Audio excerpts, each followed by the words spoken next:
Bienvenidos a un nuevo curso online de Meditea 2016. Hoy la temática será evaluación y tratamientos en las tendinopatías del miembro inferior. Se abordarán cuestiones teóricas y asesoramiento práctico. El curso se llevará a cabo por el licenciado Javier Krupnik.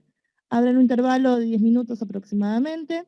Se realizan las consultas que surjan de la temática una vez terminada la exposición cuando el disertante lo indique. Recuerden también que se entregará el material expuesto y se enviará certificado de asistencia general correspondiente junto con un voucher de descuento para los equipos involucrados en la conferencia del día de hoy. Vamos a comenzar luego de este breve spot publicitario. Muchas gracias.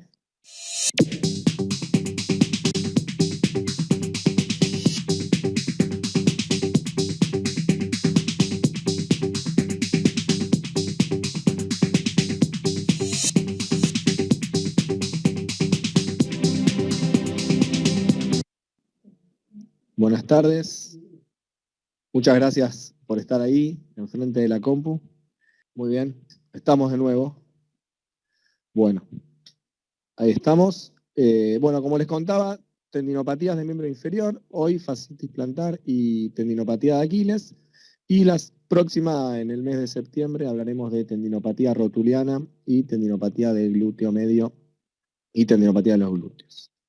Antes que nada, quería presentarme. Yo soy el licenciado Javier Krupnik, como pueden leer ahí, kinesiólogo fisiatra, soy profesor de educación física, especialista en kinesiología del deporte, docente universitario, docente de formación de posgrados. Tuve la suerte de ser expresidente de la Asociación Argentina de Kinesiología del Deporte y he trabajado unos cuantos años en lo que es la selección argentina de vóley, en lo que tiene que ver con la formación, las selecciones de base y la selección mayor.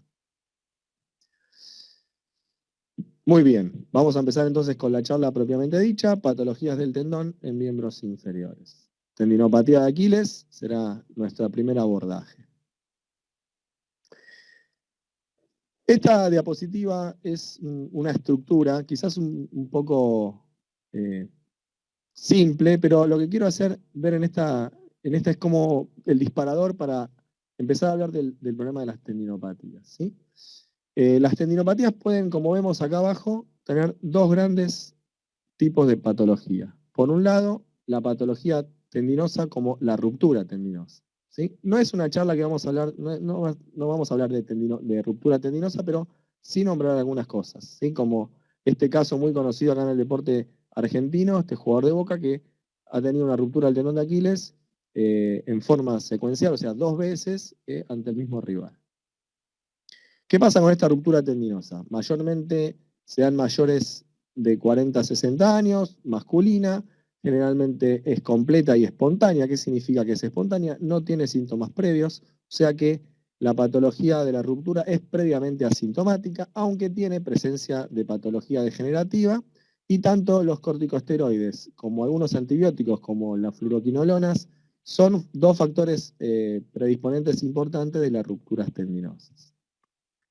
El otro camino, y el más común y el más habitual y el que más vemos en el consultorio, tiene que ver con la tendinopatía crónica, con este paciente que lleva 2 o 3 meses de evolución con dolor en el tendón, que no responde a un tratamiento conservador y que, bueno, ve limitada su actividad deportiva. Este es el paciente que constantemente va de fisioterapeuta en fisioterapeuta, de kinesiólogo en kinesiólogo, buscando alguna solución, alguna o varias soluciones que mejoren su problema. De ese es el paciente que vamos a hablar, ¿sí?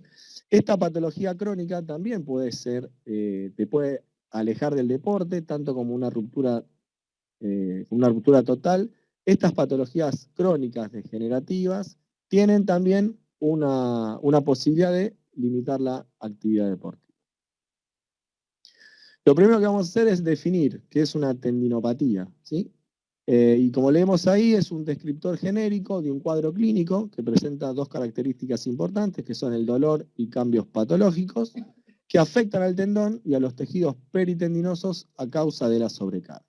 Es una definición que se llama definición paraguas, porque abarca muchas cosas ahí adentro, pero lo que hace entender esta definición, dos conceptos principales, el dolor y los cambios patológicos.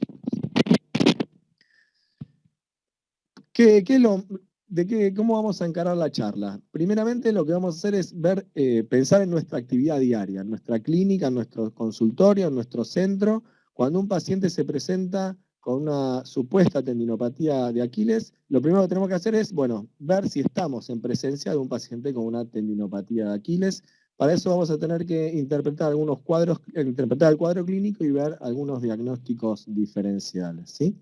El paciente con una tendinopatía de Aquiles va a presentar dolor, obviamente en la zona del tendón de Aquiles, sensibilidad a la palpación, rigidez matinal, que lo refiere como limitación de la movilidad en los primeros pasos de la mañana, va a tener reducción de la función en las actividades, menor capacidad para soportar cargas repetitivas, como por ejemplo en el deporte, y disminución para la tolerancia de ejercicio, por ejemplo, imposibilidad para salir a correr o a caminar o saltar.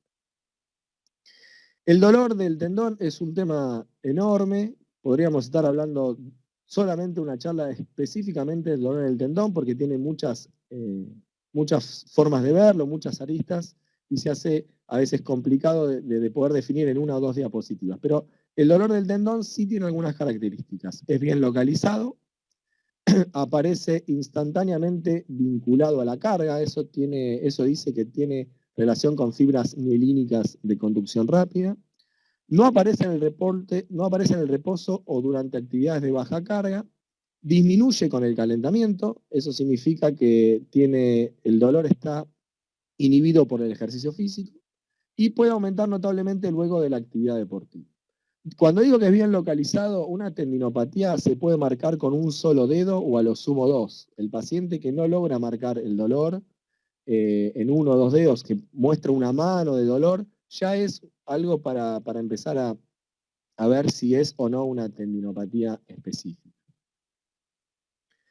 ¿Qué otras cosas sabemos del dolor en los tendones? No tiene una relación directa con la patología. Ya vamos a ver cuando veamos algo de imágenes que los cambios estructurales no son tan definidos por el dolor. Por otra parte, también sabemos que no se presenta como un proceso inflamatorio clásico. La clínica de dolor, color, tumor y rubor no se presenta en este tendón, en esta patología tendinosa, y tampoco la fisiopatología típica del dolor con aumento de sustancias proinflamatorias, ¿sí? Seguramente es lo más probable de las varias teorías que hay actualmente sobre el dolor, que haya una vinculación a la nocicepción bioquímica, lo que llamamos inflamación neuroquímica, que tiene que ver con el acúmulo de algunas sustancias, como por ejemplo la sustancia P y el glutamato, que aumentan enormemente sus concentraciones dentro de los tendones, y parece ser una de las vías más importantes del dolor del tendón. Por otro lado, también se está hablando actualmente de cambios en el procesamiento a nivel central, o sea, un dolor de tipo central, una hipersensibilidad mecánica, pero bueno, es un tema también muy, muy importante para hablar, pero que también podría llevar mucho tiempo y es algo que se está investigando en la actualidad, los cambios a nivel central del dolor tendinoso.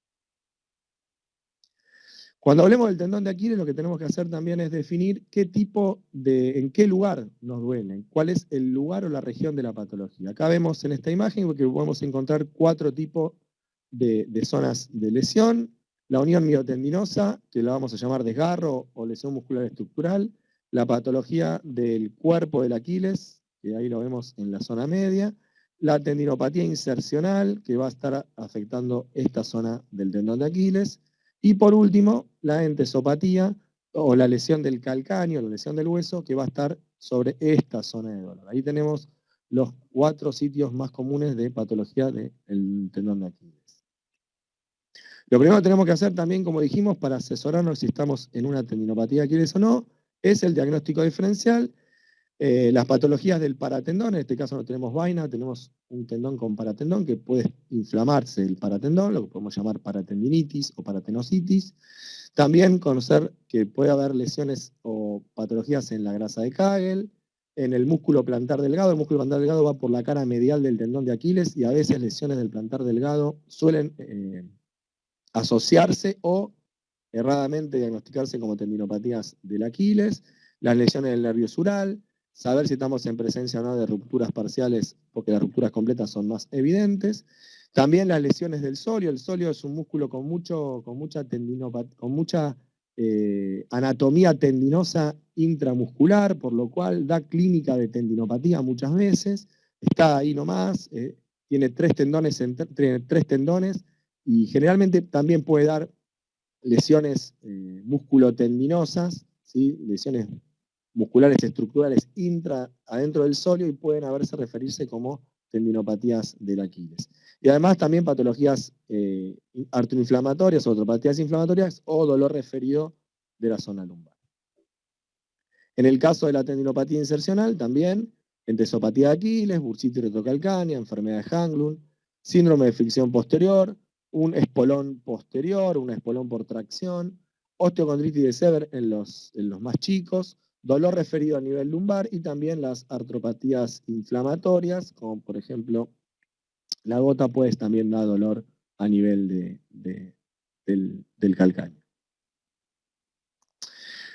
Para comprobar que tenemos un trastorno del dolor asociado a una disminución de la función, como era el diagnóstico que teníamos en la tendinopatía, tenemos algunos test que podrían conformar este diagnóstico. Son test de resistencia, test de potencia, test de saltabilidad, que nos pueden dar la relación bilateral de cómo estamos en un tendón con respecto a otro, realizar, por ejemplo, 30 puntas de pie con un pie comparado con el otro, realizar saltos submáximos durante 30 segundos, realizar un salto largo máximo y medir la distancia. Eso nos puede dar una relación primero, de la aparición o no del dolor, y segundo, de la restricción de la función comparado con uno u otro tendón. También tenemos la posibilidad de usar unos cuestionarios, como es el VISA-A, que es un cuestionario que va a medir la severidad del tendón, la severidad clínica de esta tendinopatía de Aquiles en un score de 0 a 100. Eso nos va a dar una posibilidad de poder decir, tenemos un tendón de 80 sobre 100 o de 50 sobre 100. Es un cuestionario que se usa, en los estudios científicos siempre se habla de este cuestionario como forma de evaluar la respuesta al tratamiento de la tendinopatía de Aquiles. Yo lo uso, pero lo uso quizás con una diferencia de mínimo 3 o 4 meses para tomar uno y otro, porque hay muchos parámetros que tengan que ver con la actividad deportiva, que si el paciente no realiza actividad deportiva, los parámetros dan mucho error, por lo cual me gusta usar más quizás en el día a día o en la evolución clínica los test de salto o los test de resistencia, y usar este cuestionario generalmente al finalizado el tratamiento para ver cómo evolucionó en forma general. ¿Qué pasa con las imágenes? ¿Sí? Debemos preocuparnos por el aspecto del tendón. Ver al tendón, mirar cómo está el tendón, ¿nos proporcionará algo en nuestro razonamiento clínico? Bueno, son dos preguntas que hoy por hoy la literatura se está haciendo. ¿Sí? Sí hay cosas que sabemos de las imágenes. Ahí, por ejemplo, vemos una tendinopatía de Aquiles del cuerpo con una patología bien clara a nivel de las imágenes. Sabemos que no hay una relación tan lineal entre los trastornos estructurales y la sintomatología. Más del 50% de individuos asintomáticos presentan anormalidades estructurales, ¿sí? Pero sí sabemos algo, que la presencia de irregularidades estructurales va a representar un factor de riesgo significativo para el desarrollo del dolor. O sea, quizás cambios estructurales pueden ser asintomáticos durante mucho tiempo, como por ejemplo en el caso de la ruptura tendinosa, donde presenta cambios estructurales, pero con un cuadro asintomático.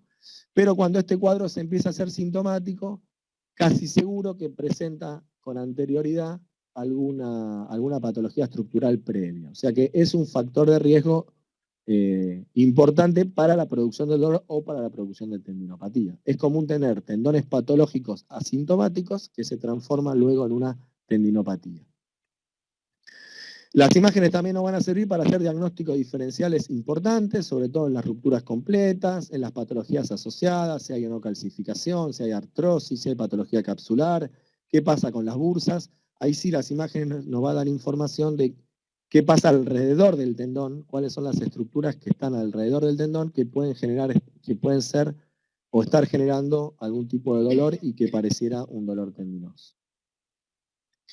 También sabemos que el tendón está asociado a algunas patologías a nivel sistémica o metabólicas, el uso de corticoides, el tabaquismo, el aumento de la masa corporal, la obesidad, La diabetes y la hipercolesterolemia son dos factores de riesgo muy importantes, así también como las enfermedades autoinmunes y las enfermedades reumáticas. O sea, tener en cuenta que las patologías del tendón pueden estar asociadas a estos trastornos metabólicos y no ser simplemente una patología mecánica de sobrecarga. Muy bien, hasta acá hablamos mucho de lo que es la parte estructural, de cómo definimos y cómo vemos al tendón estructuralmente, pero como fisioterapeutas tenemos que ver al tendón desde el punto de vista funcional. Y esta es una definición que a mí me gusta mucho para poder entender y poder desarrollar a partir de ahora la patología desde el punto de vista funcional. Como dice, la patología se presenta comúnmente como el resultado de una sobrecarga localizada de un tendón particular, pero dentro de una cadena cinemática. Por lo cual acá tenemos algunas palabras que nos van a abrir el panorama para empezar a hablar nuevamente. El concepto de sobrecarga y el concepto de cadena cinemática, ¿no? El tendón no es una estructura aislada, está conectada con un montón de cosas y además de esas conexiones está dentro de una cadena cinemática que podría funcionar mal. Generalmente esa sobrecarga localizada del tendón genera la tendinopatía y muchas veces tiene relación con déficit a distancia, que ahora después los vamos a ir viendo más detalladamente con relación al tendón de Aquiles. Dijimos que hablamos de sobrecarga. Bueno, ¿qué es una sobrecarga? Es la actividad de ese tendón, la actividad que se expone a ese tendón por encima del punto de adaptación en un momento determinado. Pareciera ser el mayor disparador y el factor de riesgo extrínseco más importante, ¿sí? O sea, yo tengo un paciente, tengo un atleta, todavía no es paciente, que trabaja, salta o juega al fútbol 2 veces por semana, media hora, 30 minutos, hace siempre una carga pareja, una carga normal, una carga pareja para él, adaptada para él durante la semana. Juega al tenis 2 veces por semana, corre 10 kilómetros todos los días, o sea, hace algo, una carga. Esa carga es adaptada, ese tendón está adaptado a esa carga. Cuando por algún motivo, ¿sí? En un momento determinado, se pasa por arriba de ese punto de adaptación, aparece el concepto de sobrecarga. ¿Cuáles son los dos motivos principalmente que provocan sobrecarga? Uno, el cambio repetitivo y sustancial de los parámetros de la actividad, como dijimos el ejemplo de recién, un paciente que está acostumbrado a correr 4 veces por semana, 10 kilómetros, bueno, empieza a correr todos los días, empieza a aumentar 15, 20, lo hace súbitamente, sin un aumento progresivo, sin darle adaptación al tendón, y eso genera un cambio repentino. Y el otro es luego del periodo de reposo. Si hay algo que no le gustan a los tendones es el reposo. Luego de una lesión, por ejemplo, es muy común que aparezca luego un desgarro de los isquiotibiales, una tendinopatía de inserción de los isquiotibiales, que aparezca luego un desgarro del gemelo, una tendinopatía de Aquiles. Primero porque no logramos que ese músculo logre tener una capacidad funcional normal. En eso lo que hacemos es que el tendón esté en sobrecarga porque primero cambiamos los parámetros de la carga y segundo hicimos un periodo de reposo y queremos rápidamente darle a ese tendón el trabajo que venía haciendo rápidamente y esas son las dos cosas que generan rápidamente una sobrecarga. Dentro de las sobrecargas las vamos a dividir en este caso, en el tendón de Aquiles, en dos tipos de sobrecarga. Por un lado, la sobrecarga por tensión. ¿Qué significa sobrecarga por tensión? Cuando yo quiero estirar al tendón en su eje longitudinal, o sea, generar un aumento de la tensión, ese aumento de la tensión puede generar lesiones fibrilar aisladas. O sea, va a romperse aisladamente algunas fibrillas, ese aumento de esas fibrillas va a darse en forma repetitiva y acumulativa y van a empezar a romperse más de una fibrilla dentro de la estructura del tendón.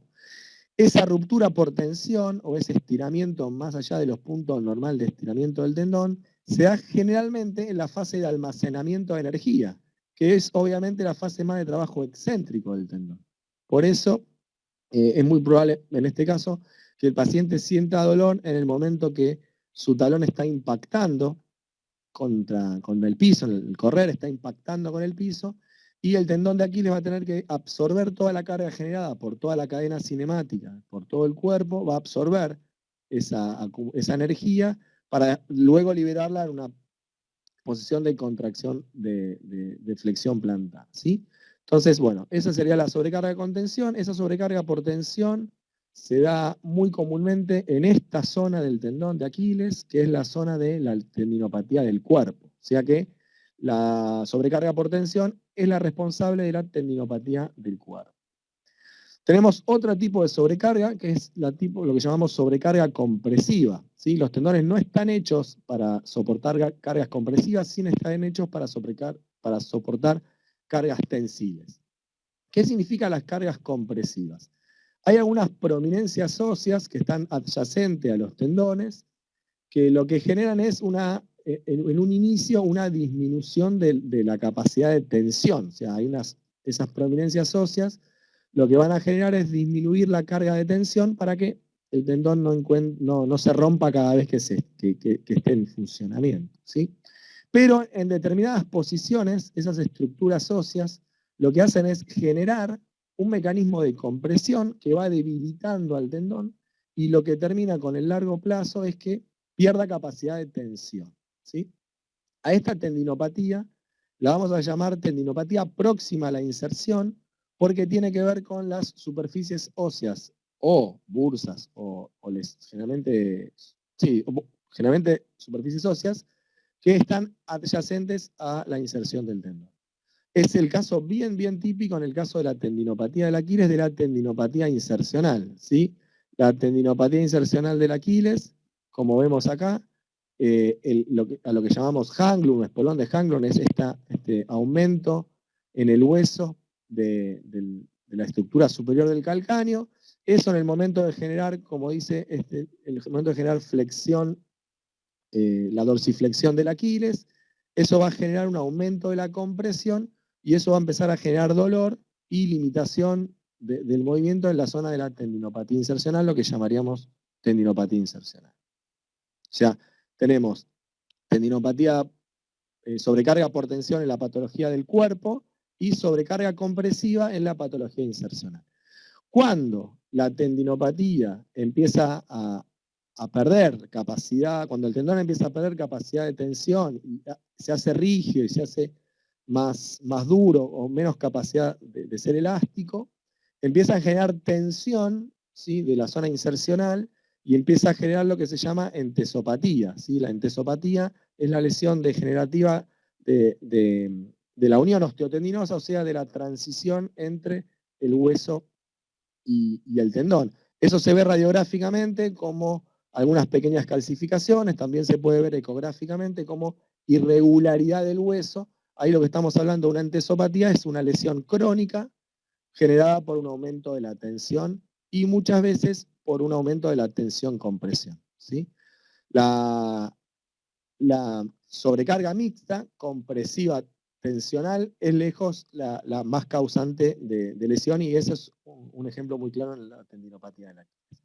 Muy bien, conociendo un poquito cómo se fue formando el diagnóstico, ya sabemos que estamos en presencia de un paciente con una tendinopatía del Aquiles. Ahora lo que vamos a hacer es tratar de solucionar cuáles eran su cuadro clínico, que principalmente era el dolor y la imposibilidad para la función, y en algunos casos para la actividad deportiva.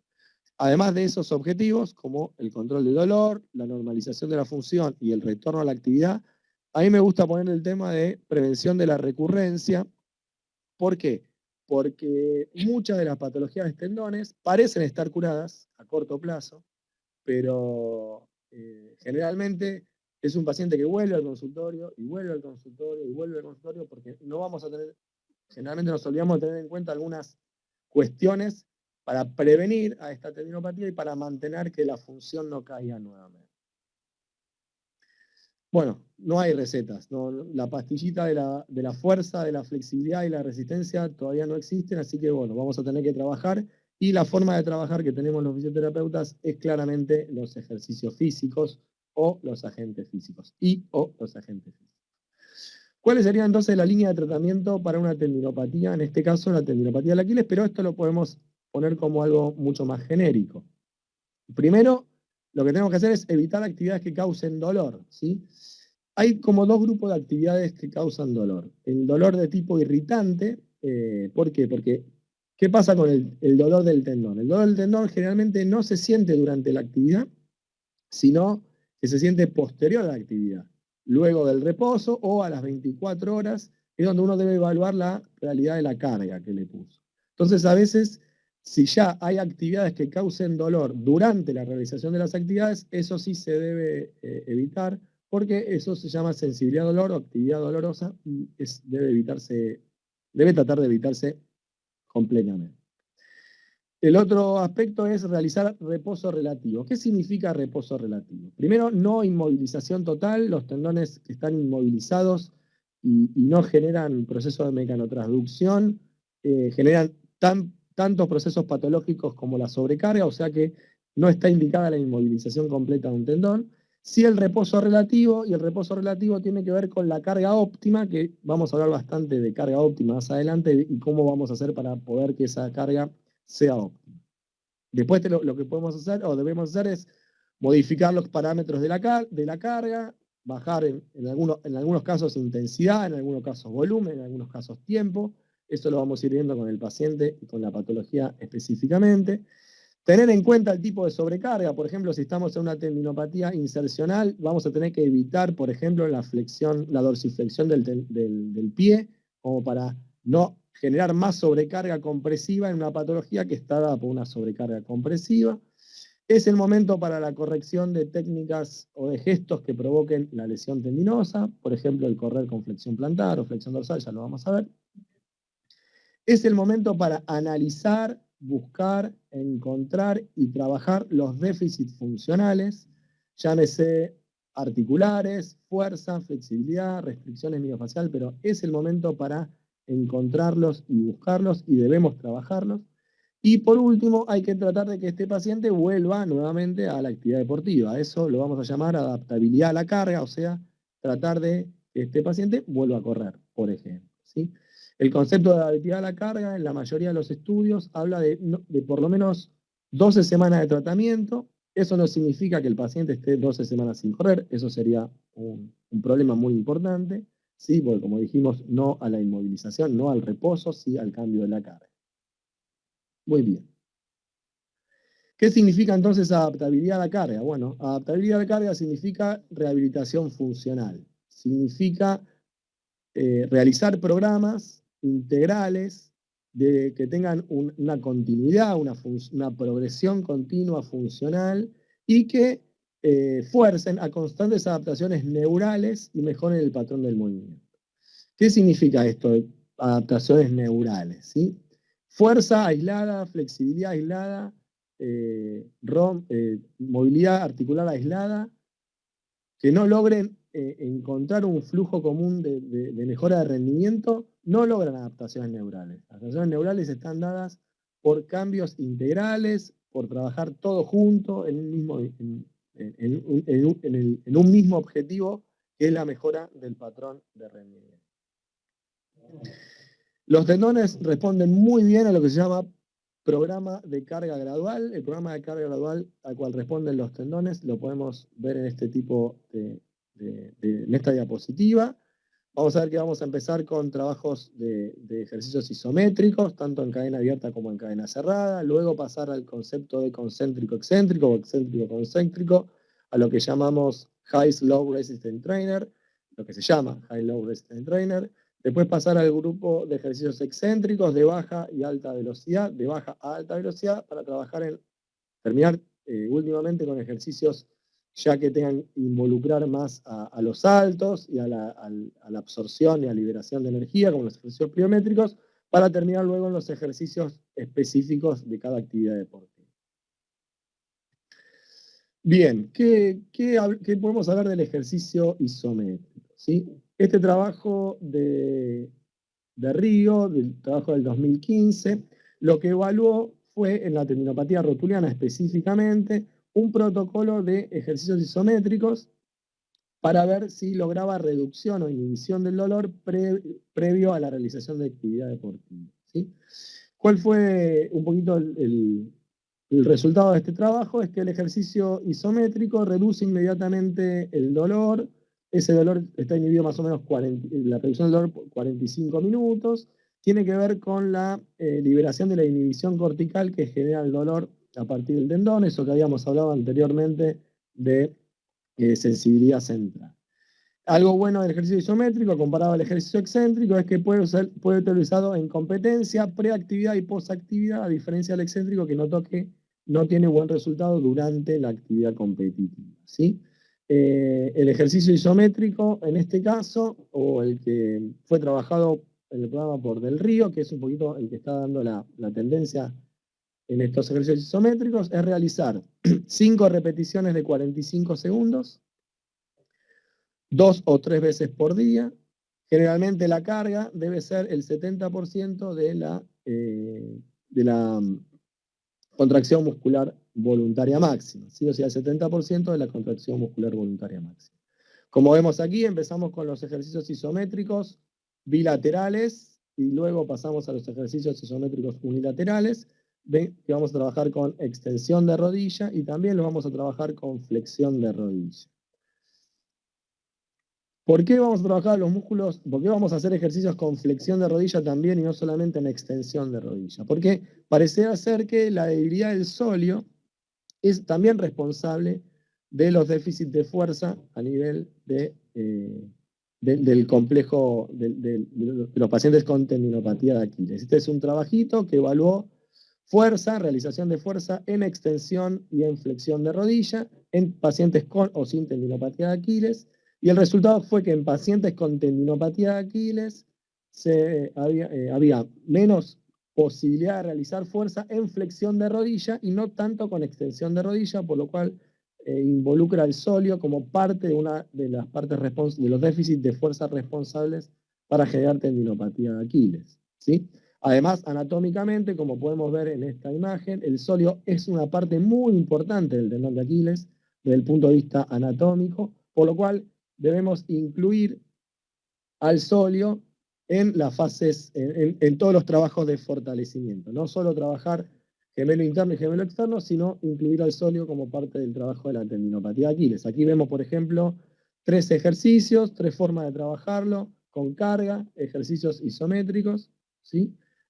Para poder incluir al sóleo en este trabajo. Acá lo vemos con una carga en cadena abierta y después vimos los ejercicios anteriormente cómo lo hacíamos con ejercicios en cadena cerrada. ¿Qué hay luego de los isométricos? ¿Qué viene luego de los isométricos? Antes que nada, isométricos, me parece a mí, y es un poco la tendencia, y lo que se está comprobando es incluirlo como ejercicios previos o como ejercicios de inicio en cualquier programa que presente dolor. Los isométricos parecen generar una buena inhibición, por lo cual incluirlos inicialmente dentro de los programas de rehabilitación. Luego nos vamos a meter en los isométricos. Perdón.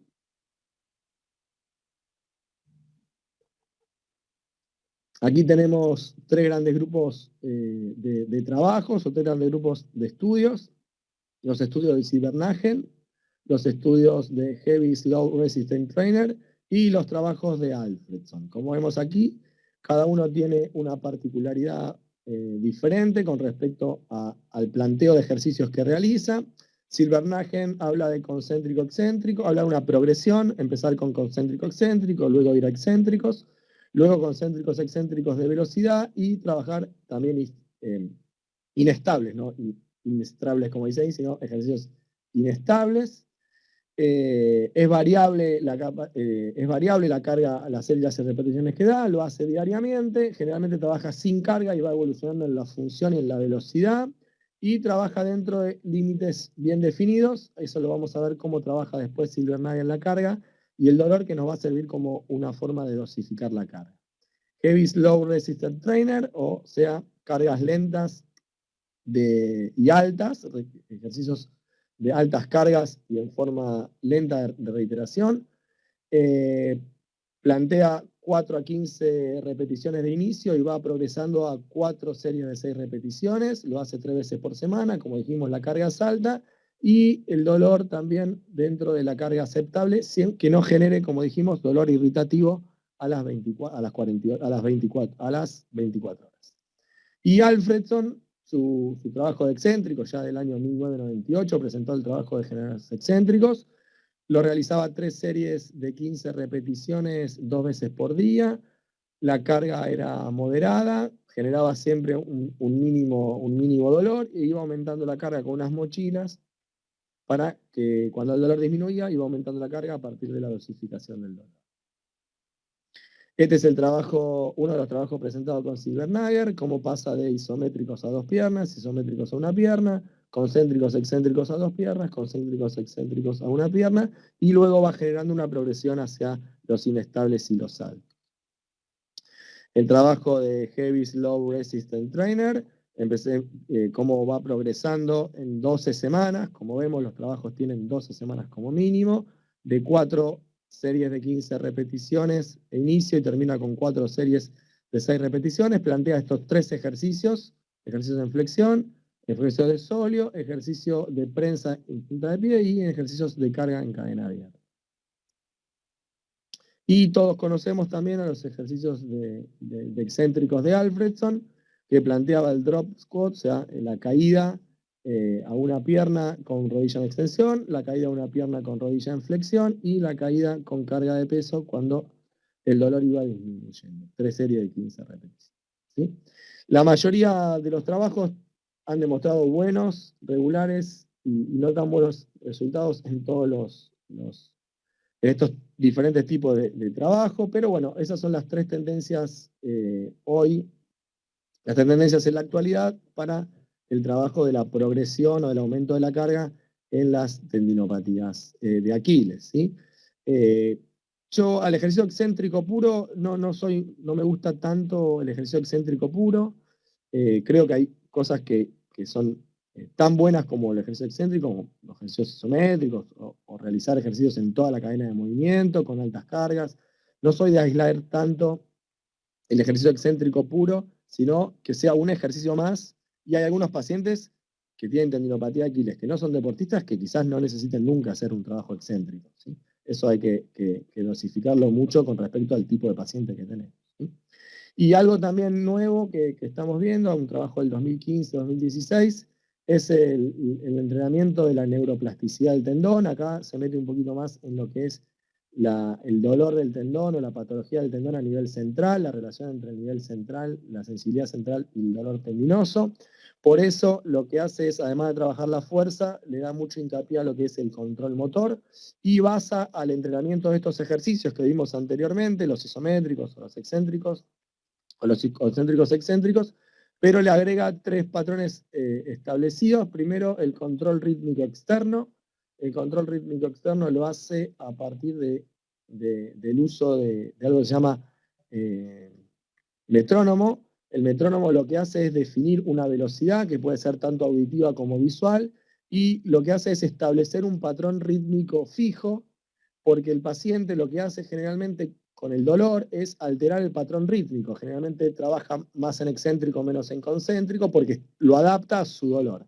En este caso, si yo al paciente le doy 3 segundos, que lo vamos a usar generalmente 3 segundos para el excéntrico y 3 segundos para el concéntrico, y marcamos eso de subir y bajar exactamente a esa distancia, lo que estamos haciendo es que inhiba el patrón de dolor, de su propio dolor, en busca de un patrón de control, de un patrón más concreto, y que no lo adapte a su dolor o a su forma de realizar el ejercicio, sino que lo adapte a un ejercicio más homogéneo, ¿sí?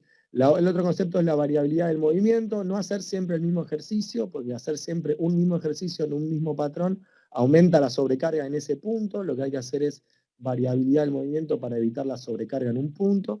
Y los ejercicios, la mayoría de las veces, hacerlos siempre bilaterales, porque se conoce que los cambios estructurales pueden ser, o generalmente son bilaterales, aunque generalmente el dolor aparece en uno de los dos, pero a corto plazo o a mediano plazo aparece la patología bilateral, por lo cual es importante siempre trabajar las dos piernas en este caso. ¿Cómo controlamos el dolor? Que dijimos que la Silbernagen usa un control determinado de la patología del dolor para ver cuánta carga le pone o no pone. Lo que usa ella es este diagrama, es el diagrama del semáforo, y establece 3 áreas bien críticas o bien definidas, con un dolor de 0 a 10, lo parte en un dolor 5, y dentro de ese dolor 5, de 0 a 5, tiene 2 zonas de trabajo: una zona de trabajo de baja carga, una zona de trabajo de carga adaptada o de buena carga, y una zona de trabajo de alta carga. ¿Cuáles son las palabras o cuáles son las las llaves que hay que darle al paciente para que pueda manejar este tipo de control de la carga es el siguiente. Al dolor se le permite llegar a 5 durante la actividad, pero no puede pasar 5. El dolor luego de la actividad no debe superar 5. El dolor a las 24 horas, o sea, el dolor mastinal por actividad, post-actividad, no debe superar los 5. Y el dolor y la rigidez no deben ir incrementándose semana tras semana. Vuelvo un seguito para atrás, ¿cómo manejo yo un poquito de la carga para explicárselo a los pacientes clínicamente? Explicarles a los pacientes que si el dolor fue más de 5, lo que hicieron fue ponerle muchísima carga a lo que hicieron, llámese, corrieron mucho tiempo, a mucha velocidad, le pusieron mucha carga en los ejercicios. La cosa es que la carga tiene varios parámetros y hay que medir cuál fue el parámetro que generó sobrecarga. Pero bueno, 5 más de dolor es claramente un aumento de la sobrecarga. Muchas veces a eso se lo llama tendinopatía reactiva, sobre una patología crónica, genera un aumento rápido del dolor, tendinopatía reactiva. Ahí sí, reposo 24, 48 horas, reposo relativo, bajar muchísimo la carga. Ahí se podría utilizar algún agente físico como el ejemplo del hielo, pero con el solo hecho de tratar de reducir la carga, no es una patología inflamatoria, por lo cual no trabajarlo al hielo como base de tratamiento. Sí, en el caso que el dolor pasó más allá de los límites normales, que es este límite 5, se puede trabajar con hielo, reposo relativo y disminución importante de la carga. Si estuvo trabajando en la zona verde, significa que debe aumentar rápidamente la carga, ¿sí? Porque significa que no vamos a lograr una adaptación. Y si está en la zona amarilla, significa que estamos bien, hemos logrado una carga prolija. Seguir con esa carga, 1 o 2 entrenamientos, hasta que ver qué sucede. Si esa carga se va para el rojo, volver para atrás. Si esa carga se va para el verde, volver a aumentar la carga. Esas serían como las claves clínicas que podríamos dar a nuestros pacientes para la carga. ¿Qué pasa con la carga? No hay. O sea, yo no puedo decir que 3 series de 10 a 15 repeticiones es una buena carga. No, es imposible determinarlo.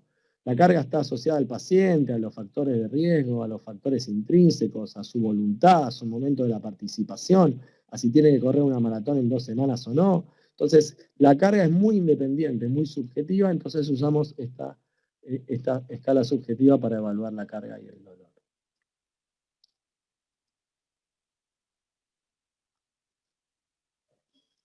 Muy bien. Como dijimos, estos ejercicios no sirven si están en forma aislada, sino que deben estar incluidos en un plan de rehabilitación funcional integral que debe respetar estas 3 escalas: estabilización, fortalecimiento y potenciación, y a partir de ahí, con las herramientas que tenga cada uno en el consultorio, en la clínica, que el paciente pueda tener en la casa, que el paciente pueda usar en el gimnasio, generar un concepto de rehabilitación integral, darle al paciente actividades que logren estos cambios neurales de estabilización, fortalecimiento y potenciación. Como resumen entonces de los ejercicios, podemos decir que debemos trabajar con ejercicios isométricos del 70% de la contracción muscular voluntaria. Lo hacíamos 4 series o 5 repeticiones de 45 segundos con una pausa de 1 o 2 minutos, y se podían realizar 2 o 3 veces por día. Los ejercicios isotónicos, empezar siempre también con carga de 70% de una RM, con 4 series de 15 RM, e ir yendo a 4 series de 6 RM. Altas cargas de tensión, ¿qué significa altas cargas de tensión? Siempre que podamos trabajar en los rangos más completos, ¿sí? Este 5% habla del estiramiento del tendón, que sabemos que es un estiramiento máximo. A partir de ahí generalmente pueden empezar a haber lesiones fibrilares aisladas, como vimos anteriormente, pero trabajar siempre que se puede en el máximo rango o con mayor tensión. La velocidad de trabajo debe ser en este caso baja, como dijimos anteriormente, 3 segundos para las fases de concéntricas y 3 segundos para las fases excéntricas. La frecuencia semanal entre 3 y 4 veces por semana, y trabajar, como dijimos, con un tiempo prolongado de por lo menos 12 semanas de trabajo. Un trabajo de 12 semanas es un trabajo para ver qué pasó o no pasó con esa tendinopatía, para ver si ha respondido o no al trabajo de sobrecarga. Muy bien, otra cosa que debemos tener en cuenta en forma importante es la recurrencia. ¿Por qué nuestros pacientes vuelven y se cronifican y vuelven? Y paciente que lleva 6, 7 meses, 2 o 3 años y que va a un fisioterapeuta y vuelve, bueno. Muchas veces esta recurrencia y cronificación de las tendinopatías tiene que ver con la no consideración de la pérdida de capacidad de absorción de otras estructuras asociadas, como la movilidad articular y la función muscular. Si hablamos del tendón de Aquiles, vamos a ver que, por ejemplo, la pérdida de la movilidad articular en la dorsiflexión de tobillo es un factor de riesgo, la falta de fuerza en los músculos gemelos y sóleos es un factor de riesgo, y si nosotros nos preocupamos solamente por el tendón y no hacemos hincapié en buscar estos déficits funcionales, muy probablemente le estemos dando parte del tratamiento al paciente y no toda la parte del tratamiento, y el paciente recurrirá nuevamente a nosotros porque ya empieza con las recurrencias y las cronificaciones. Por lo cual la pregunta es, ¿solamente es sobrecarga o tenemos algo de un mal uso de la carga? Bueno, generalmente están asociados, la carga viene asociado a un mal uso de la carga y esto tiene que ver con los déficits funcionales.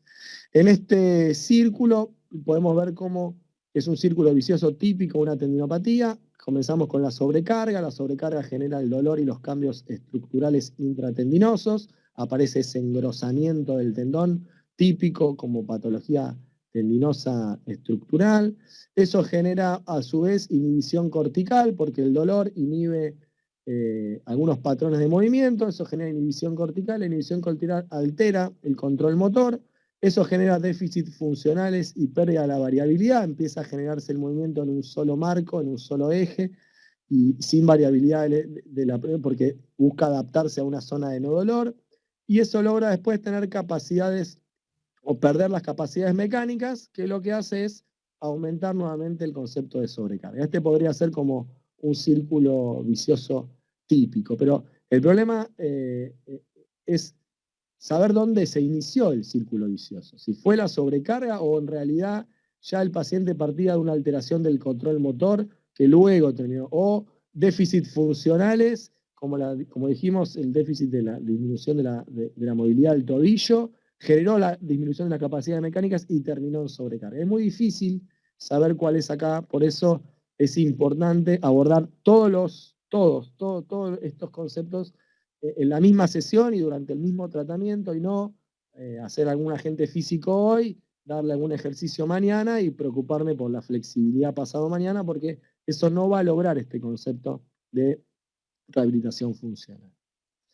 Este es un trabajo que demuestra este círculo vicioso raro y difícil de resolver en la tendinopatía de Aquiles, más o menos lo que explicamos recién, cómo las alteraciones mecánicas y morfológicas generan procesos de activación electromecánicos retardados. Esto genera un cambio a nivel central y esto genera, por ejemplo, decreción de la actividad de los agonistas, incremento en la actividad de los sinergistas y también una disminución de la actividad de los antagonistas. Este trabajo lo que plantea es que los déficits funcionales no necesariamente son el final de la patología, sino que podrían ser adaptaciones, mejor dicho, no son el comienzo, sino que podrían ser adaptaciones protectoras para reducir la exigencia mecánica. O sea, el paciente presenta dolor, presenta disminución presenta dolor mecánico y para disminuir la exigencia del dolor mecánico empiezan a aparecer déficits funcionales como la pérdida de la movilidad o la pérdida de la fuerza. Por eso hay que trabajar todo en forma constante y en el mismo momento, porque no sabemos bien si estos déficits funcionales pueden ser la causa o la consecuencia, o la sobrecarga es la causa o la consecuencia. En el caso de la tendinopatía del Aquiles, tenemos algunos déficits funcionales que la bibliografía nos marca como posibles factores de riesgo, porque hay trabajos que dicen que sí y hay trabajos que dicen que no, pero bueno, en forma de resumen podríamos hablar de la retracción de lo que es la cadena posterior, la falta de movilidad articular a nivel del tobillo y a nivel de articulación subastragalina, la biomecánica alterada de la cadena cinemática del miembro inferior, la excesiva pronación, por ejemplo, o también el pie cabo como otra forma de generar déficits funcionales, y la disminución de la fuerza en la flexión plantar parece ser según la bibliografía, los déficits funcionales que se han encontrado más comúnmente en pacientes asociados a tendinopatía de Aquiles y que podrían ser factores de riesgo, por lo cual habría que trabajar en este grupo de déficits funcionales. Para ello podemos usar evaluaciones dinámicas que conozcamos, que tengamos a disposición, podemos filmar a nuestros corredores a ver qué generan, que si pronan, si van al cabo, si no, si generan alteraciones a nivel de la cadena cinemática, a nivel de rodilla, a nivel de pelvis. Tenemos forma de evaluar hoy la fisioterapia y la kinesiología ha evolucionado muchísimo en lo que es la evaluación dinámica y bueno, también deberíamos usar este tipo de evaluación en nuestro paciente y no preocuparnos solamente por la evaluación analítica, ¿sí? Entonces, debemos hacer nuestra evaluación dinámica. A mí me gusta mucho trabajar y evaluar el componente miofacial, lo que es los ejercicios de autoliberación miofacial funcionan muy bien, son muy ejercicios que han demostrado un aumento del ROM, un aumento de la mejora de la movilidad articular, sin pérdida en los patrones de fuerza, porque sabemos que a veces el estiramiento estático o el estiramiento lo que genera es, si bien aumenta a veces, tiene la capacidad de aumentar la movilidad articular, genera inhibición a nivel del comportamiento muscular, por lo cual no está aconsejada previa a la actividad deportiva o previa a los ejercicios, por lo cual a mí me gusta mucho trabajar con liberación miofacial en el caso de que lo pueda hacer el paciente solo, y si hay que ayudarlo con técnicas, por ejemplo, como la punción seca, con técnicas de inhibición del componente miofacial, que también podría servir. También se puede usar lo que es los taping neuromusculares, o sea, pensar en esa inhibición del componente miofacial si la patología viene asociado a ello. También trabajar restricciones articulares, con manipulaciones, con técnicas de Mulligan, pero trabajarlas. Si hay restricciones articulares, ir en busca de ellas. A mí me gusta trabajar tanto, como dije anteriormente, el componente miofacial y las restricciones articulares previa al comienzo de los ejercicios isométricos. O sea, a mí me gusta trabajar con eso, restricciones miofaciales, restricciones articulares, evaluar déficits funcionales, empezar a trabajar con la progresión de rehabilitación funcional, isométrico, tónico, excéntrico, a partir de en la sesión, a partir de, primero, la eliminación de los componentes miofaciales y articulares, ¿sí? Por último, dijimos que el tendón, o que la tendinopatía, era una patología degenerativa, ¿sí? Era una patología que generaba cambios estructurales a nivel del tendón. Esos cambios estructurales tienen que ver con la separación de la matriz, con la disminución de la cantidad de tenocitos, con la disminución de la cantidad de fibras, con el aumento de proteinglicanos y glucosaminos, con una alteración estructural y un cambio a nivel de la matriz del tendón. Por lo cual la pregunta es, ¿podemos lograr que este tendón tenga capacidad de regeneración? ¿Tiene un tendón capacidad de regeneración? ¿Vamos a poder hacer algo en la regeneración o en el cambio estructural propiamente dicho? Bueno, se sabe que el tendón del adulto tiene extremada limitada, digamos, su capacidad de regeneración es limitada. Hay estudios como este, por ejemplo, con carbono 14, que han determinado que un tendón tiene turnover, o sea, tiene capacidad de reparación o de regeneración hasta los 17 años. Una vez que los 17 años de edad, el tendón de Aquiles a nivel central casi que no tiene mucha capacidad de reparación porque no tiene capacidad de apoptosis. Sí, la parte periférica del tendón, eso se lo llama teoría de la rosquilla, pero bueno, eso también es bastante nuevo y está en investigación. Pero bueno, sabemos que tiene poca capacidad de regeneración, que quizás está mejor trabajar, o sea, el objetivo no será buscar tantos cambios estructurales, sino cambios funcionales, porque los cambios funcionales a largo plazo también pueden generar cambios estructurales, ¿sí? Si necesitamos hacer cambios estructurales, o sea, un paciente que realizó ya esos 3 meses esos 3 meses de tratamiento con cargas progresivas y no logró, bueno, hay pacientes que van a necesitar una ayuda para ese cambio estructural.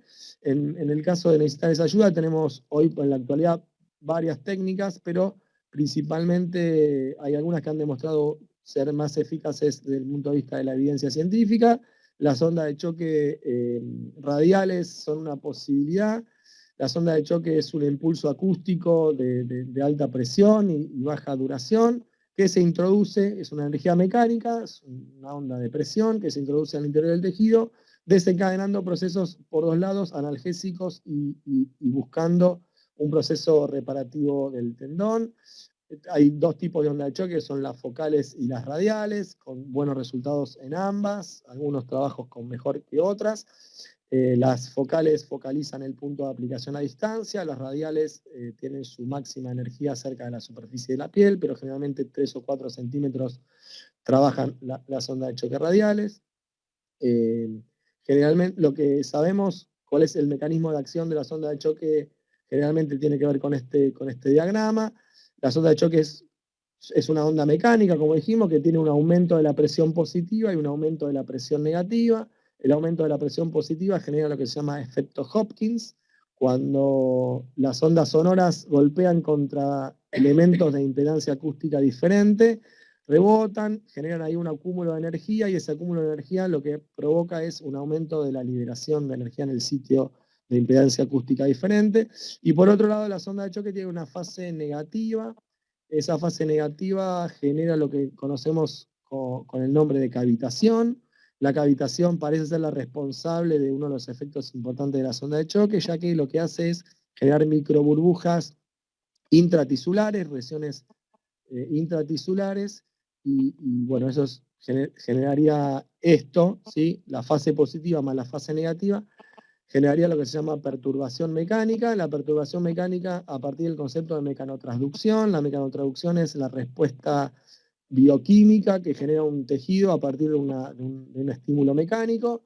Esa respuesta bioquímica que se genera en el tejido a partir de la aplicación de la sonda de choque tiene que ver principalmente con la disminución de la concentración de sustancia P, que dijimos que era uno de los factores que pueden generar dolor tendinoso, la liberación de factores de riesgo y la estimulación de la proliferación vascular, y eso genera, digamos, a corto plazo, a mediano plazo, en realidad no tanto a corto plazo, sino a mediano plazo, los efectos terapéuticos de la sonda de choque, que son el alivio del dolor y la capacidad de generar un estímulo de regeneración tisular. El mecanismo del protocolo de aplicación para la sonda de choque es relativamente sencillo, se aplican por protocolo de 3 a 5 aplicaciones. Esas aplicaciones se realizan, como vemos acá, con un intervalo entre 7 a 15 días. Por sesión generalmente se realizan entre 2.000 y 3.000 ondas de choque. Eso depende mucho del tamaño de la zona. A menor tamaño con 2.000 es suficiente. Si el tamaño de aplicación es muy grande, generalmente se usa más, se usan generalmente 3.000. Recuerden que dijimos que una tendinopatía el dolor del tendón o la lesión del tendón se puede marcar con un dedo, por lo cual no necesitamos no es una zona de 10 centímetros por 10 centímetros, sino que son zonas bien localizadas y bien definidas, por lo cual la aplicación de la sonda de choque debe hacerse en esa zona definida y localizada. La frecuencia, esto depende de los tipos de equipos, pero generalmente se maneja entre 4 y 16 hercios. La intensidad o sea, la intensidad de trabajo en los equipos radiales se mide generalmente en bares. Los bares tienen que ver con una relación en bares y milijoule por milímetro cuadrado. Generalmente se usa como máximo 4 bares, como mínimo 2 bares. Y la intensidad en realidad está acorde a la tolerancia del paciente. Es una técnica que generalmente genera algún tipo de disconfort en el paciente. Entonces se le explica al paciente que el máximo disconfort posible es la carga que deberíamos utilizar, por lo cual se le pide al paciente que nos indique cuál es ese máximo disconfort tolerable para poder trabajar con ese tipo de intensidad. Y otra cosa que tenemos actualmente para ir en busca de esta regeneración tisular o en busca de la búsqueda de cambios en el patrón estructural de la tendinopatía es la electrólisis intratisular. La podemos llamar EPI, MEP, EPTI, tiene varios nombres diferentes. El concepto es más o menos el mismo, aunque utiliza corrientes e intensidades de corriente diferentes, no son exactamente iguales. El concepto es parecido, no son exactamente iguales, tienen diferencias con respecto a la dosificación cada una de ellas. Pero la electrólisis intratisular consiste en la aplicación de una corriente eléctrica galvánica en forma percutánea. Se utiliza una aguja de acupuntura para generar la electrólisis, buscando producir un proceso de activación local con el objetivo de generar analgesia, reparación del tejido blando afectado y normalización del pH, que me parece a mí un punto muy, muy importante, la normalización del pH en estas patologías donde el proceso, ya sabemos que anabólico es importante y ir a un proceso catabólico a veces es muy importante, ¿sí?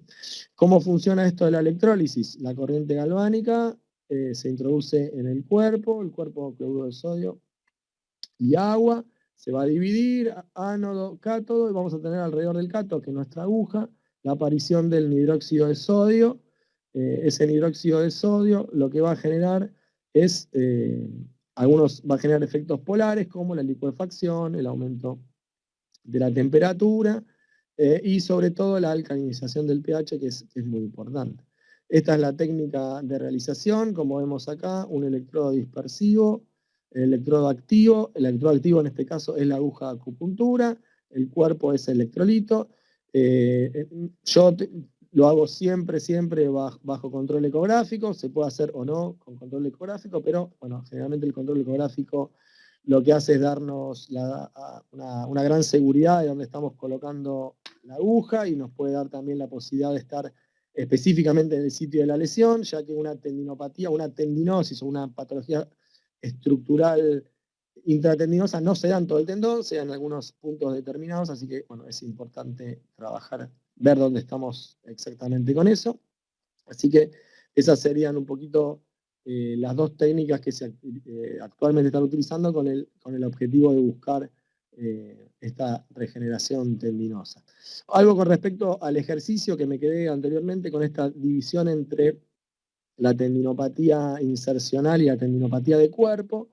Por ejemplo, los ejercicios excéntricos tienen y han tenido muy buenos resultados en lo que es la tendinopatía del cuerpo del Aquiles, en la zona media, pero tiene muy mal resultado lo que es la tendinopatía insercional, ya que ahí la sobrecarga compresiva es el factor de riesgo más importante, y cuando estamos haciendo un ejercicio excéntrico que vaya a dorsiflexión plantar, lo que estamos haciendo es generando carga compresiva. Por eso en el protocolo, cuando vamos a trabajar con una tendinopatía insercional, recuerden que hay que evitar la dorsiflexión plantar máxima, hay que limitar los ejercicios a 90 grados, al plano, para bueno, no tener ese aumento compresivo que podría ser una de las causas también de la tendinopatía insercional, ¿sí? Bien, por último me quedan unas pequeñas diapositivas sobre la fasciopatía plantar. Recordar, la patología es exactamente la misma desde el punto de vista fisiopatológico. La fasciopatía plantar es la causa más común del dolor del talón, tiene alta prevalencia en poblaciones atléticas, así como en poblaciones sedentarias. Y en los deportistas es una de las lesiones muy, muy común en los corredores, tanto en los corredores de distancia, como en los corredores de distancia, tanto competitivos como recreacionales, y también es una patología de los no corredores, de los sedentarios, ¿sí? Si bien el término que se utiliza actualmente, el término que se utiliza habitualmente es el de fascitis plantar, este está, como su palabra lo indica, hablando de una condición inflamatoria. Sin embargo, como mostramos anteriormente, el dolor en las tendinopatías no tiene que ver con una tendinopatía inflamatoria, sino mucho más con un concepto degenerativo y cambios estructurales y dolor, por lo cual la palabra adecuada a poder utilizarse sería el concepto de fisiopatía plantar y no de fascitis plantar. La fasciopatía plantar se comporta como una tendinopatía insercional de la fascia plantar en el tubérculo inferior del calcáneo. Es una tendinopatía insercional. Generalmente no tiene la fasciopatía plantar no se manifiesta con un dolor en toda la estructura de la fascia. Recuérdense que dijimos que las tendinopatías duelen en un punto determinado, tienen relación con la sobrecarga, o sea que va a tener dolor matinal. Ahora creo que ahí exactamente. El cuadro clínico, como vemos, el dolor es bien localizado en ese punto, que es en la inserción proximal de la fascia plantar en el calcáneo, o sea que si tengo que dividir al talón en 4, el cuadrante antero-interno es el cuadrante donde va a generar el dolor.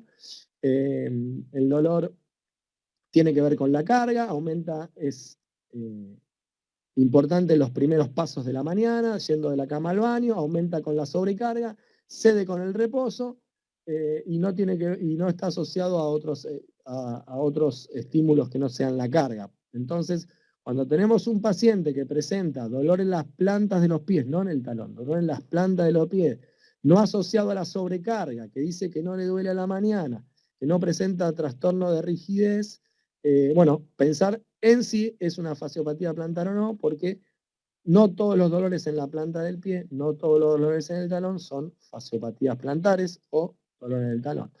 El diagnóstico, tenemos algunas herramientas que nos pueden ayudar. El test de Wieslab para algunos estudios es un factor, para otros no, así que bueno, lo tenemos ahí como una forma de evaluarlo. El test del síndrome del túnel del tarso, debemos hacer un diagnóstico diferencial entre el test del síndrome del túnel del tarso y la fascitis plantar, debe ser negativo.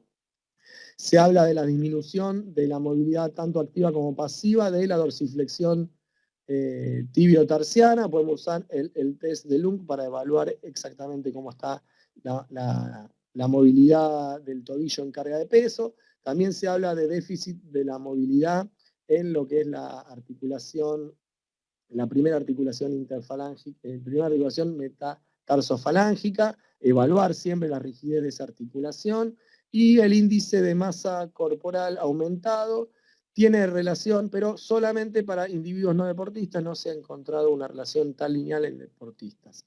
Todas estas cuestiones hoy están en revisión. Algunos trabajos dicen que una disminución y otros trabajos dicen que un aumento de la dorsiflexión a nivel de la articulación interior-tarsiana también podría generar una fascitis plantar. Así que, bueno, esto lo pongo como punto de partida según la bibliografía, pero hoy está bastante en revisión.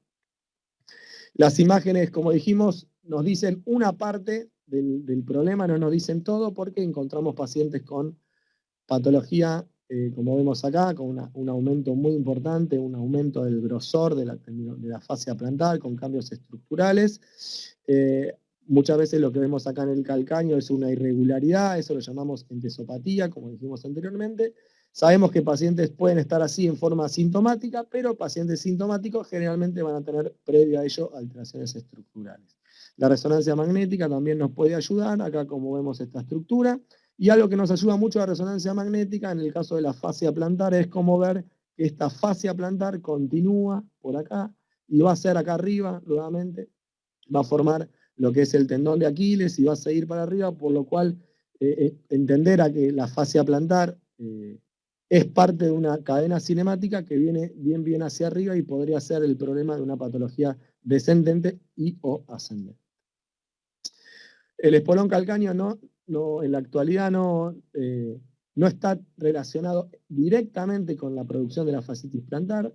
El espolón calcáneo es, digamos, insolucionable solamente desde el punto de vista quirúrgico. Tiene que ver mucho más con una patología por tensión excesiva durante mucho tiempo. No necesariamente el dolor generado por una fasciopatía plantar tiene que ver con el espolón, no son lineales. El espolón es muchas veces un hallazgo radiográfico, pero sí el espolón podría ser un factor de riesgo para la patología compresiva de la fascia plantar. Sí podría serlo, dijimos que las inserciones, los huesos o las protuberancias óseas cerca de las inserciones podrían generar patología compresiva y esta sería una de ellas. También sabemos que hay un nervio, el nervio pasa bien entre la fascia y el espolón, y a veces la aparición del espolón hace que se comprima ese espacio y aparece patología del nervio interóseo, del nervio calcáneo posterior, calcáneo medial. Así que bueno, el diagnóstico diferencial de la fasciopatía plantar, dolores irradiados de la columna, los problemas en la almohadilla grasa, el fibroma plantar proximal, la neuropatía del calcáneo medial, como dijimos anteriormente, que pasa bien por ahí el nervio, y el síndrome del túnel del tarso con dolor irradiado al talón, pero que no es una fasciopatía plantar. Los factores de riesgo, como dijimos también anteriormente, tiene que ver con corredores de distancia o pacientes o personas que trabajan en bipedestación prolongada, policías, cajeros, están 8 horas parados en su trabajo. A esos pacientes enseñarles que hay que evitar esa bipedestación prolongada, que si no lo pueden hacer van a tener que tener estrategias de utilizar calzado adecuado, de sentarse durante su actividad laboral en determinados momentos. Los factores de riesgo, acá entra el pie plano y el pie cabo bastante parecido. El pie plano parece ser que es un factor de riesgo importante con relación al hiperapoyo de la fascia plantar, y el pie cabo tiene que ver más con la sobrecarga por tensión que va a generar esa fascia plantar, la disminución de la dorsiflexión plantar y la disminución del ROM en la interfalángica, en la metatarsofalangica del primer dedo, del primer rayo. La rigidez de la cadena posterior, como dijimos, la obesidad podría ser un factor de riesgo en pacientes no corredores generalmente. ¿Qué pasa con el tratamiento? Bueno, el tratamiento en esta revisión del 2014 de la JOS habla que el tratamiento debe estar incluidas todas estas capacidades de técnicas de tratamiento, la movilización de los tejidos blandos y articulares, como dijimos antes, las técnicas miofaciales, tanto de movilización articular como de movilización miofacial, el estiramiento de la fascia, gemelo y sóleo, el uso de las taloneras asociadas porque evita la compresión, el uso de plantillas y vendaje de corrección en el caso de que haya pacientes con excesiva pronación, ir siempre en busca de la funcionalidad, de la mejora de la funcionalidad, y eso lo vamos a hacer de vuelta con el ejercicio terapéutico, y se puede usar onda de choque o alguna técnica más invasiva cuando las estrategias anteriores no dieron resultado, como dijimos anteriormente en el tema de la tendinopatía de Aquiles, esperar por lo menos 2 o 3 meses de tratamiento para ver si son necesarias técnicas más invasivas, ¿sí? La línea de tratamiento, entonces, plantillas si son necesarias, en el caso de a veces pie plano, son más necesarias que en el caso de pie cabo. Trabajar con ejercicio de estiramiento miofacial, tanto de toda la cadena de gemelos, sóleo, fascia plantar específicamente. Ejercicios también de estiramiento y potenciación, ejercicios isométricos. Podemos empezar a trabajar con estos ejercicios si no generan dolor por la compresión. Este trabajo ha evaluado a 12 meses de follow-up, un trabajo un grupo de pacientes que realizó solamente estiramientos y masajes, y otro grupo que además lo que hizo fue poner en carga con estos ejercicios de cadena abierta, ejercicios de carga de peso. Fíjense que lo que hace es trabajar ejercicios isométricos parecidos a los ejercicios isométricos, concéntricos, excéntricos parecidos al tendón de Aquiles. Solamente lo que hace es aumentar la dorsiflexión del primer dedo, ¿sí? Eso lo que genera es un aumento de la tensión de la fascia plantar, y lo que hace es fortalecer trabajos exactamente con el mismo planteo, isométricos, excéntricos, concéntricos, excéntricos, en busca de una mejora funcional. Así que también es importante no solo el estiramiento, sino la readaptación y la carga funcional desde los isométricos hacia luego los ejercicios primeros. Las ondas de choque también han demostrado tener muy buenos resultados en lo que es la fasciopatía plantar crónica de más de 3 o 4 meses de evolución, que no responde a tratamientos conservadores. Muy bien, como gran conclusión, vamos a ver, les dejo esta diapositiva, que tiene que ver con los lineamientos del trabajo para las tendinopatías en general, y en este caso, como vimos, Aquiles y fascitis plantar y fasciopatía plantar, y la próxima vez vamos a ver en rotuliano y glúteo y abductores. Bien, reducir la carga al nivel de tolerancia del tendón. La sobrecarga es un problema, la infracarga es otro problema, o sea que debemos lo que llamamos carga óptima o carga adecuada. Encontrar la carga adecuada no es fácil, es difícil. Lo que podemos utilizar es el control de la carga con relación al dolor, ese semáforo que habíamos hablado en los momentos de la charla.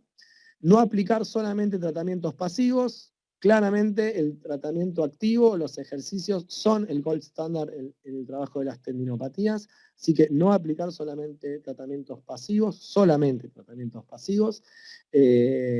Paciente con tendinopatía no tiene buena relación con la camilla, no se lleva bien la camilla con el tendón, ¿sí? El tendón no le gusta el reposo y la camilla es reposo, así que vayamos a ejercicios mucho más activos. Utilizar tratamientos invasivos, como por ejemplo la microelectrólisis o la sonda de choque, solo cuando ha fallado un programa adecuado de adaptación a la carga, esperar, como dijimos, 3 meses para ver si eso ha dado buenos resultados.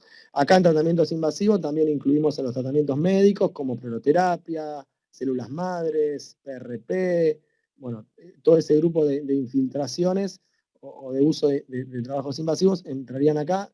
Hay que esperar un poco para eso.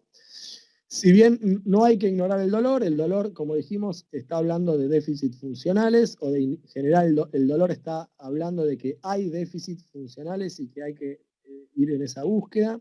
Utilizar la escala del monitoreo del dolor para no irse a una sobrecarga, nunca más de 5, porque eso podría generar sobrecarga. Ojo con la elongación del tendón. El tendón no le gusta mucho que lo elonguen porque aumenta su sobrecarga tensional, no tiene gran capacidad de estiramiento intratendinoso, por lo cual es mucho más importante trabajar a nivel de estiramientos o de técnicas miofaciales que busquen, que tengan que ver más con lo miofacial que con el tendón específicamente. El tendón no le gusta mucho que lo elonguen específicamente.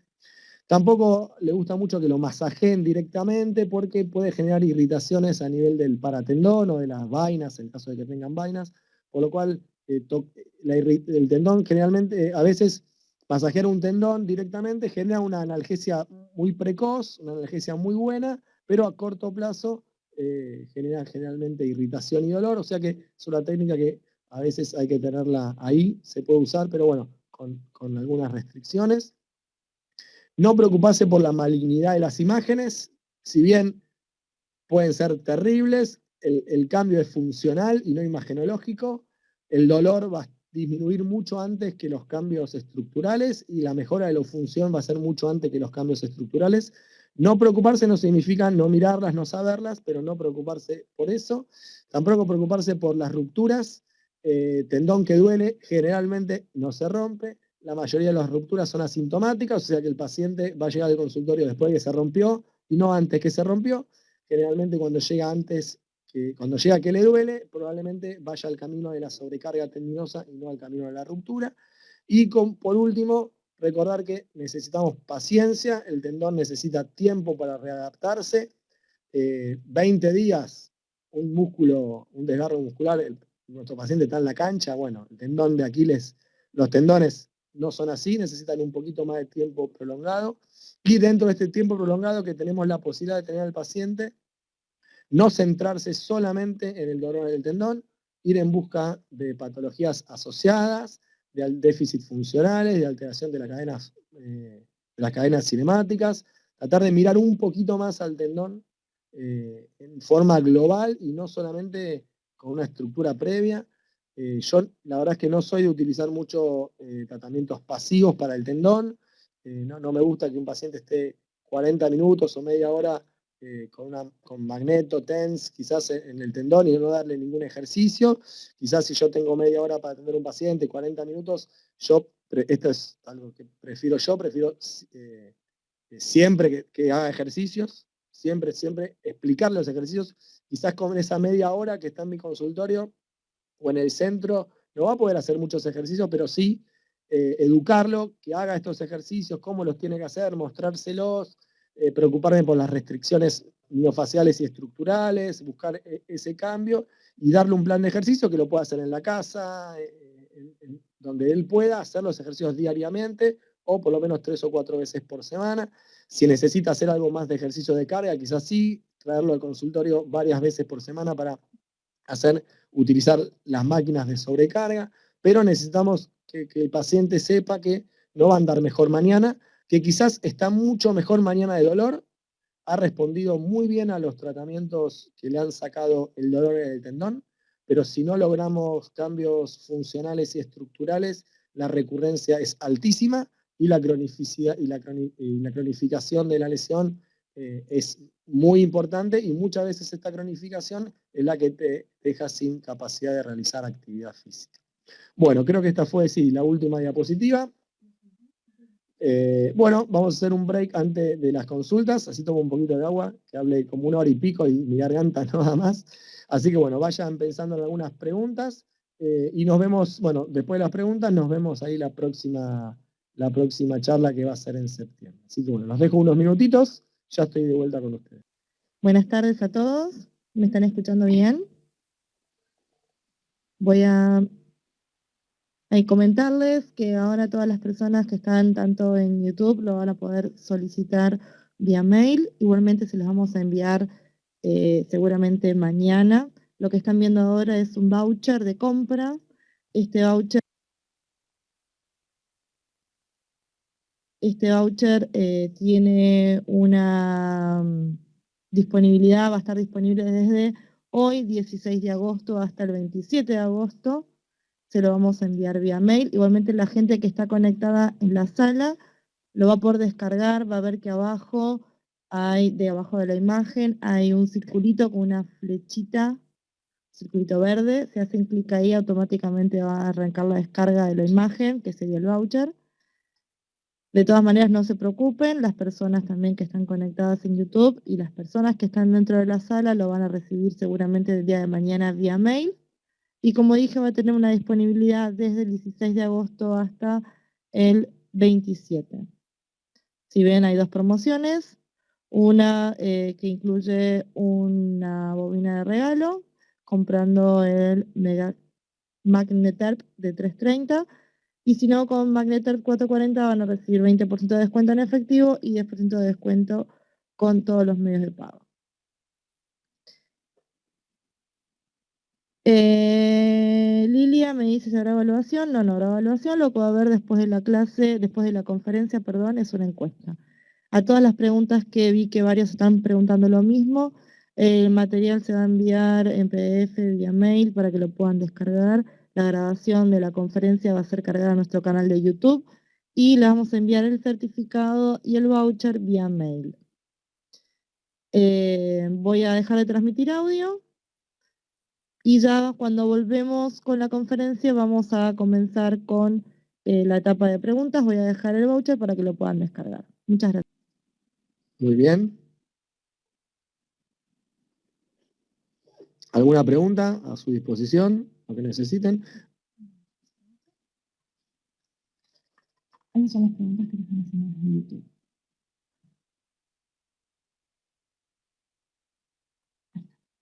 Muy bien. Bien. Bien. Primero, ahí vieron en la presentación, siempre en las diapositivas abajo está mi dirección de mail. Lo que necesiten me pueden preguntar, no hay ningún problema. A su disposición, me escriben al mail, no hay ningún problema, ¿sí? Vamos a leer algunas preguntas que nos están haciendo. Mi pregunta es, una pregunta, cuando aparece el dolor, ¿ya uno tiene que sospechar de cambios de la estructura? Lo pregunto para ver el uso de agentes físicos puedo usar.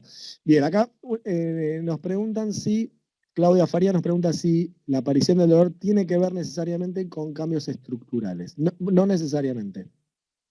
Hay una parte, hay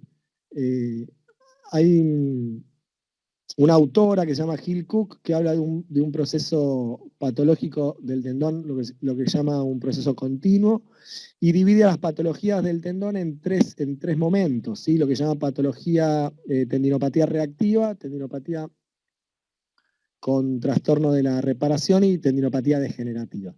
Existen algunos momentos donde la tendinopatía aparece, el dolor es agudo, ¿sí? Como si fuese una tendinitis, si bien no existe, no hay inflamación desde el punto de vista bioquímico, sí aparece un dolor agudo, ¿sí? En ese caso se llama generalmente tendinopatía reactiva, tiene que ver con un aumento muy grande de la sobrecarga, o sea, nunca jugué al tenis y de repente me voy a jugar al tenis y me queda el codo o el hombro a la miseria. Ese dolor se va rápidamente, es un dolor que dura 2, 3 días, 4 días y se acomoda. Ahora, si el paciente presenta dolor de más de por lo menos más de 2 o 3 meses de evolución, generalmente tiene cambios en la estructura. Se puede pedir una ecografía para ver si tiene cambios en la estructura o no. Y si tiene cambios en la estructura, a veces está bien usar agentes físicos, ¿sí?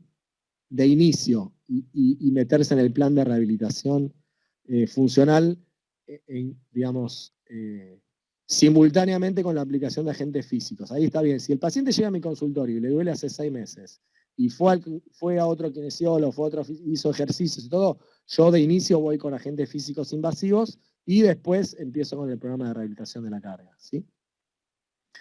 Otra pregunta, me gustaría saber unos ejercicios para fortalecer el sóleo. Bueno, ahí mostramos los ejercicios para fortalecer el sóleo. Deberían ser ejercicios que busquen en cadena, que busquen trabajos de flexión plantar con flexión de rodilla. Esos son ejercicios que buscan el sóleo. Vimos ahí en las imágenes algunos ejercicios de, por ejemplo, hacer punta de pie sentado, ponerse algunos libros en punta de pie sentado, hacer lo mismo, ponerse en punta de pie parado con leve flexión de la rodilla, y bueno, hay algunos ejercicios con banditas, hay ejercicios de sóleo. La idea es hacer flexión plantar con flexión de rodilla, y bueno, con ese concepto hay muchos ejercicios, ¿sí? ¿Cuál es tu experiencia en la zona de choque y la tendinopatía de Aquiles? Mira, yo la zona de choque es algo que uso habitualmente en mi consulta, lo tengo todo el tiempo a disposición en mi consultorio, así que es algo que funciona realmente bien, hay buenas estadísticas, no es la solución mágica de nada, no funciona nada por sí solo. La sonda de choque dentro de un plan de rehabilitación es un excelente medio de trabajarlo, pero bueno, hay trabajos estadísticos, trabajos con muy buenos resultados, así que bueno, sí, es muy bueno usarlo, yo lo uso, pero lo uso también dentro de un plan de rehabilitación. No lo usaría si el paciente vendría a hacerse solamente onda de choque y se tiene que ir. Si no va a hacer nada, digamos, quizás las ondas de choque pierden un poquito de eficacia terapéutica, ¿sí? ¿Utilizás stretching? Si lo usás, ¿en qué etapa del tratamiento? Como dijimos, no me gusta mucho el stretching pasivo, no soy de elongar. Sí usamos técnicas de estiramiento miofacial, o sea, stretching quizás globales, que busquen un poco de readaptación más de cadena, pero stretching analítico y selectivo, así específico, isométrico, o sea, estático, realmente que no me gusta hacerlo, no le he encontrado buenos resultados, no me gusta hacerlo, ¿sí? ¿Cómo priorizar los objetivos en un caso de solo tener 10 sesiones? El tema es cómo hacer las sesiones. Las sesiones vos las haces una vez por semana, tenés como 3 meses, así que está bueno. A veces 10 sesiones no es el problema, ¿sí? El tema es cómo las usás a las sesiones. Yo creo que primero ir en busca de la adaptación de la carga. Lo primero que tenés que hacer es acomodarle la carga, ¿sí? Sacarle cualquier cosa que genere dolor y empezar rápidamente con un ejercicio isométrico. Ya del día 0 utilizaría objetivos para readaptar la carga.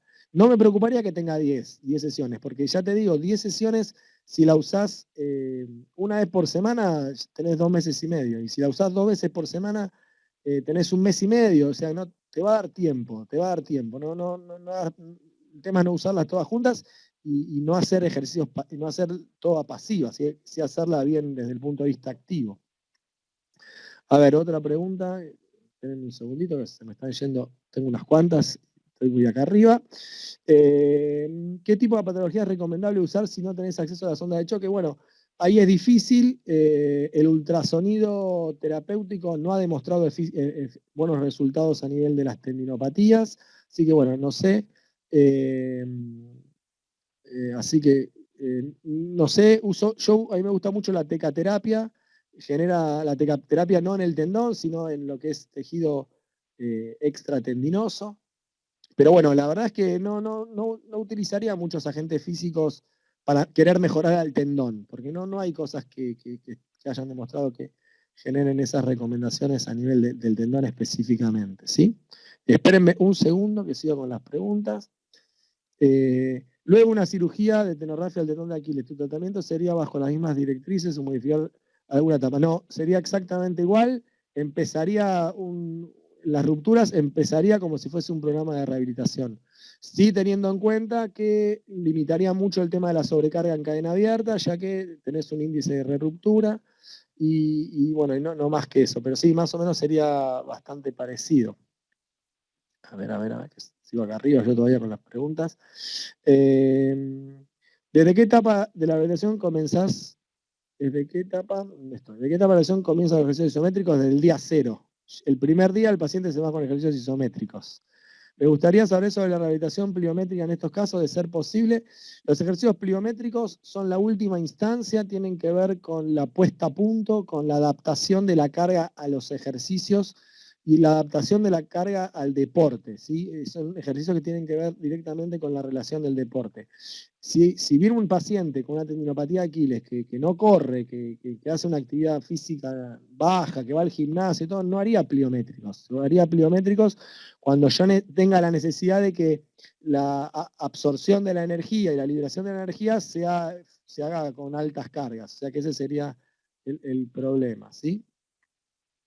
¿Para qué se lío acá? No sé qué pasó. ¿Mm?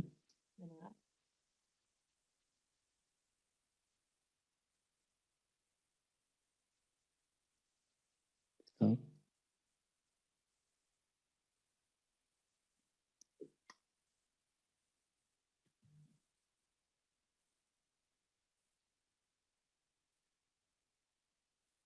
Ahí estamos. Bien, a ver. Sigo con las preguntas. Esperen que voy acá arriba. Onda de choque versus MEP. ¿Cuál es más recomendado en este caso? No hay una indicación absoluta en eso. Onda de choque tiene más evidencia, es más, se hace hace 30 años, es a nivel mundial, la MEP es más actual, todavía, digamos, no tiene una relación de evidencia tan fuerte, pero ¿cuál es mejor resultado clínico? No lo sé, está por verse, yo uso las dos, a veces me funciona bien una, a veces funciona bien la otra. Ya te digo, una es más vieja, tiene más evidencia, una más nueva, está empezando. Las ondas de choque son menos invasivas porque con la aguja ya me meto adentro, las ondas de choque trabaja desde afuera. Si el paciente está con mucho dolor, quizás voy a una onda de choque porque es menos agresiva que el MED, pero bueno, depende de cada paciente, eso no hay una relación todavía lineal. El uso del hielo solo sería indicado ante el dolor agudo y no como recomendación así. Exactamente, el uso del hielo solamente post-actividad si el dolor aumentó más de 5. Es el único momento que le dejo a un paciente mío con una tendinopatía ponerse hielo. Si el dolor aumentó más de 5, luego del ejercicio se puede poner hielo, si no, no, casi nunca. ¿Sí? No usarlo como, no es inflamatorio, no usarlo por ese lado. ¿Sí?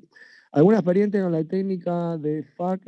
No tengo experiencia, no entiendo la técnica. ¿Qué ejercicio no debe realizarse ya que lesionaríamos al tendón? Depende de la carga.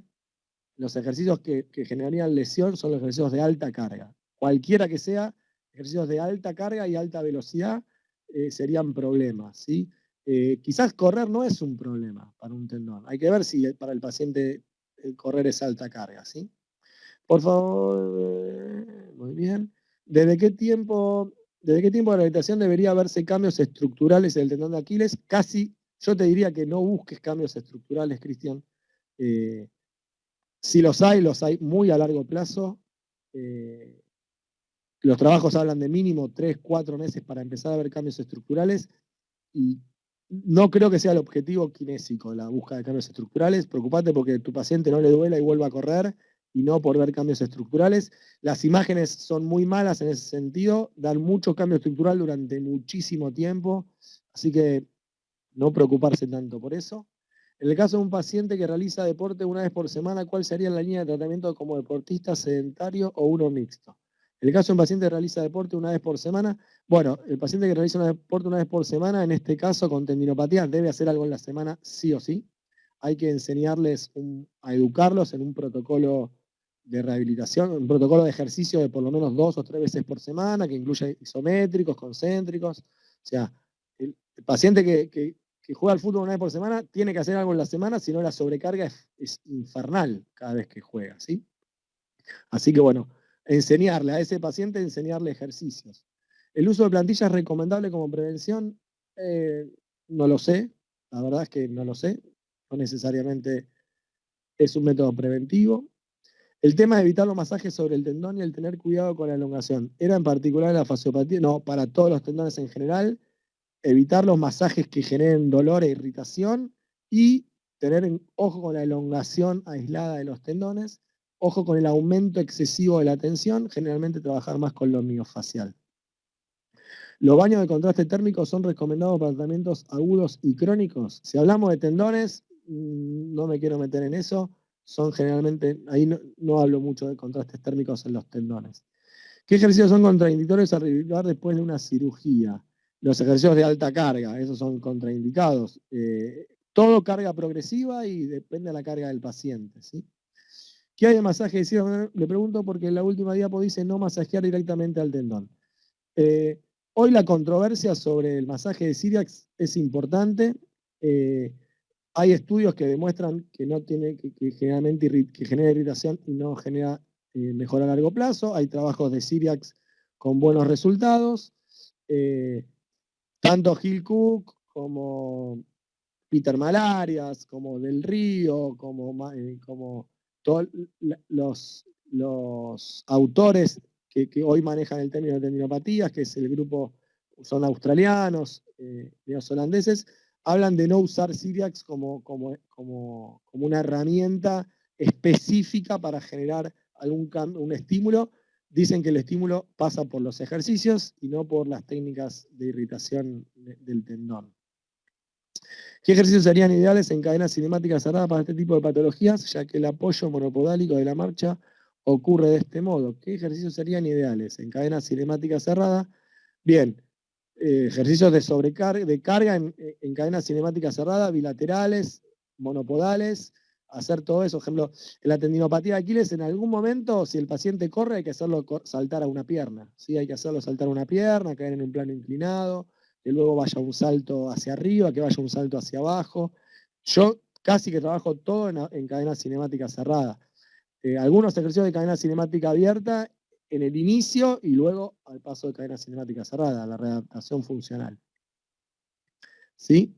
Breve opinión de los ultrasonidos en tendinopatía, gracias. Bueno, hoy la evidencia no es buena de los ultrasonidos en las tendinopatías, si bien tiene efectos a nivel de laboratorio, no tiene buen resultado a nivel clínico y la mayoría de las revisiones no recomiendan el uso de ultrasonido en las tendinopatías, ya que el resultado no es mejor que con otras cosas, por ejemplo, no tiene mejor resultado, así que no.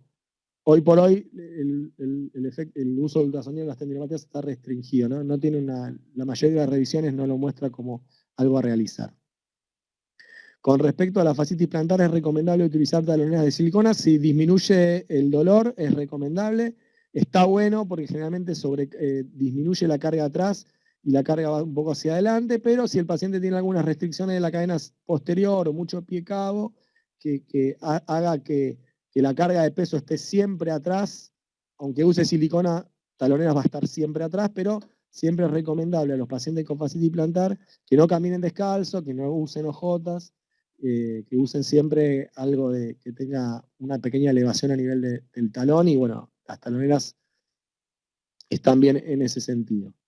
Yo defiendo el ejercicio excéntrico por sobre el resto de las modalidades. El excéntrico produce un aumento de los sarcómeros en serie, lo que disminuiría la tensión del tendón, ya que el acortamiento muscular es el factor de riesgo en ciertas tendinopatías. Quisiera saber qué respecto a esto. Yo defiendo el ejercicio excéntrico sobre el resto de las modalidades. A ver, el ejercicio excéntrico aumenta los sarcómeros, está muy bien, hace todo lo que acá dice Daniel Martínez. El ejercicio excéntrico es perfecto, es excelente, está muy bueno. Ahora, ¿qué dicen los autores? Dicen que limitar, ¿sí?, un ejercicio solamente con el componente excéntrico no es mejor que hacer un ejercicio que sea concéntrico-excéntrico, ¿sí? No es que el excéntrico es mejor que hacer, o sea, limitar el componente excéntrico no ha demostrado ser mejor que hacer concéntrico-excéntrico, ¿sí? Por lo cual no es que hay que sacar el excéntrico es muy bueno. Lo que no hay que hacer es aislarlo. Tiene que ser parte de un proceso, tiene que estar como parte de los ejercicios y ser un ejercicio más, no el único ejercicio. ¿Sí? ¿Qué hay de masaje de Siriax? Bueno, ya eso lo respondí. ¿Cómo saber si un paciente tiene un problema real o es psicológico? Un alumno que hace más de un año decía y siguen con molestias. Y bueno, ahí te recomiendo que leas lo que se está hablando ahora de dolor central. Muchos tendinopatías tienen que ver con dolor central, y así que te va a ayudar un poquito a eso de saber si es real o psicológico. Generalmente el dolor es real, pero hay algunas alteraciones a nivel central que hacen que perduren los dolores, así que te recomiendo que leas eso, lo que se está hablando actualmente de tendinopatía y dolor central. Para tratar, ¿dónde estoy? Para tratar la fascia plantar es recomendable aplicar magneto. No es recomendable. Si la querés aplicar, podés aplicar, pero no es una indicación directa. ¿Sí? Sí el ejercicio, sí la elongación miofacial, pero no la magneto. En la presentación se habla de una recuperación de tiempo mínimo de 12 semanas. La pregunta es cómo poder optimizar o evaluar de manera más objetiva a pacientes que tengan solo 10 sesiones que padezcan alguna otra patología de tipo tendinosa, o cómo poder dosificar la carga adecuada a 10 sesiones como ocurre en la mayoría de los cargos. Bien, un poco ya respondí antes. El tema es cómo manejamos las sesiones. Yo no haría ir a un paciente que tenga una tendinopatía 3 veces por semana al consultorio, porque me quedaría corto, en 3 semanas no lo veo más. Lo haría que venga al consultorio mínimo 2 veces por semana, ¿sí? Eso me asegura 5 semanas de tratamiento, que son bastantes, que si alguna vez que faltó ya me asegura 6 semanas de tratamiento, y ahí voy con carga, dosificando la carga paulatinamente y dándole ejercicios para la casa. No necesariamente tiene que ir al consultorio. Yo creo que la educación del paciente es muy bueno para poder que mejoren los pacientes. No es imposible tener un paciente todo el tiempo con una tendinopatía del consultorio, no va a ir más. Va a llegar un momento que no va a ir más. ¿Cuáles serían las técnicas más apropiadas para mejorar el engrosamiento del tendón de Aquiles? Para disminuir el engrosamiento. Bueno, hoy por hoy eso también es momento de discusión. Si el paciente tiene una patología muy degenerativa, con mucho engrosamiento, las terapias médicas son muy buenas, PRP, células madres, eso genera bastante buen resultado. Así que si la patología es muy degenerativa, hay que ir a algo bastante más agresivo, y los médicos o la parte médica tiene bastante también es bueno para eso, ¿sí? ¿Qué opina de la aplicación de la tecaterapia como agente físico? A mí la tecaterapia me gusta mucho. No voy a buscar con la tecaterapia cambios intratendinosos, pero sí mejorar la parte muscular, inhibir miofacial, generar calor, movimiento, mejor desplazamiento. A mí me gusta mucho, yo la combino bastante. A ver dónde estoy. Respecto a la tendinopatía de onda de choque, ¿recomendás comenzar con ejercicios después de aplicada la onda? Sí, yo soy el primer día el paciente se le aplica onda de choque y se va con los isométricos.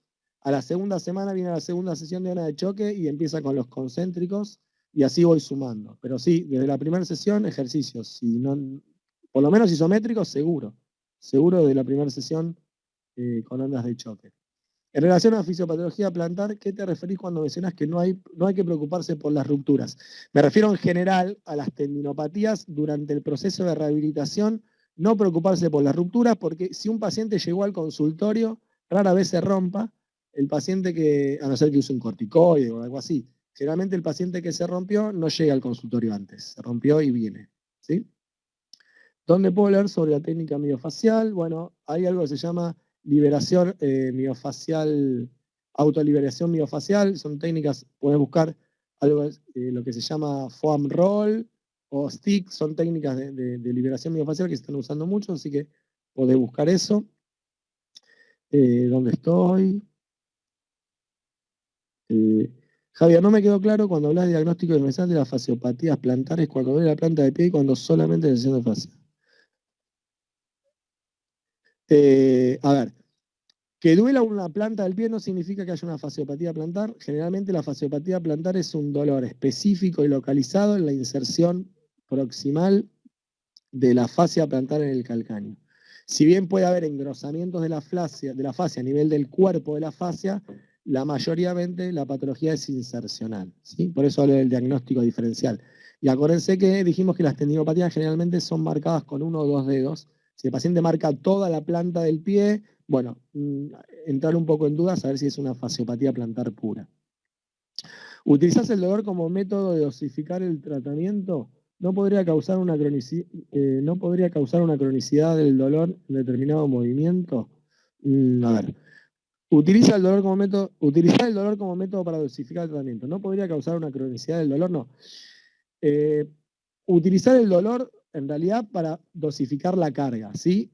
Y no debería doler, o sea que no debería por qué cronificar el tratamiento. En algún momento el paciente podría hacer los ejercicios sin dolor, ¿sí?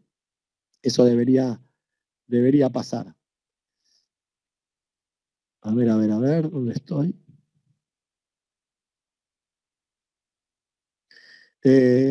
A veces uno empezaba con los ejercicios excéntricos porque ayuda a la deformidad plástica. ¿No será lo correcto? ¿No sería lo correcto? Depende si el paciente puede bancarse la carga. Pasa que el ejercicio isométrico demostró que de inicio disminuye el dolor y los ejercicios excéntricos no tanto. Por lo cual, quizás empezar y aparte, además vos tenés, dijimos, esa pirámide de estabilización, fortalecimiento y potenciación. Y a veces con los ejercicios excéntricos, vos te estás yendo a ejercicios de potenciación y de fortalecimiento antes que ejercicios de estabilización. Por lo cual, no necesariamente empezar con excéntricos. Si los puede hacer, que los haga. Quizás es un paciente que le duele poco y los puede hacer o está acostumbrado a hacerlos. Todo depende del paciente, ¿sí? En relación a la fisiopatología plantar que te referís cuando mencionás... Uy, se me va esto. Cuando mencionás que no hay que preocuparse por la ruptura, ya la leí. Gracias por la excelente conferencia. ¿Recomienda la punción seca en fascitis plantar o en tendinopatías? Recomiendo la punción seca si hay déficit de problemas miofaciales, y yo no soy de pinchar mucho la fascia, ni el tendón propiamente dicho con punción seca, sí buscar más arriba. La liberación miofacial, mejor aplicarla o autoaplicarla al paciente, ambas dos, hacerla el kinesiólogo en la sesión y que el paciente lo haga en su casa, ¿sí? ¿Recomienda técnica de punción seca en la musculatura adyacente? Sí, recomiendo técnica de punción seca en la musculatura adyacente. ¿Qué me recomendás leer sobre el tema espolón? Bueno, hay 1.000.000 de artículos sobre el tema espolón. No hay hoy por hoy una relación directa entre espolón y fascitis plantar. La fascitis plantar es una cosa, el espolón es otra. El espolón es inmodificable, como dijimos antes. Y un paciente, yo siempre le digo lo mismo a los pacientes, vienen al consultorio con un espolón, ¿sí? Y me dicen, yo necesito que el espolón se vaya. Yo le pregunto, ¿vos querés que se vaya el espolón o que te deje de doler? Bueno, lo convencés o el paciente en realidad va a decir, no, que me deje de doler, que yo pueda caminar sin dolor. Bueno, muy bien. Yo te propongo que hagamos 3 o 4 sesiones. Si vos en esas 3 o 4 sesiones disminuís tu dolor, a partir de la 4ª no te haces más problema por el espolón, ¿sí? Porque el espolón no va a ser la causa de tu dolor.